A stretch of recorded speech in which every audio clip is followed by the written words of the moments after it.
Hello, I want to show you how to whitelist an email address. It's never fun when an email is sent to our spam folder, especially when it's an important email. So there is a way to avoid this happening, and it's fairly simple in the Gmail accounts.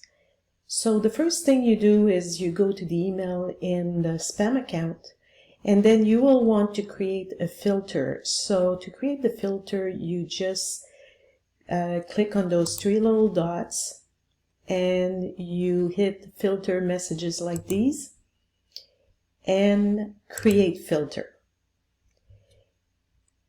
Then you can check the never send it to spam item, and then you just create the filter, and voila, it's assured now that anything coming from that email address will go to your inbox.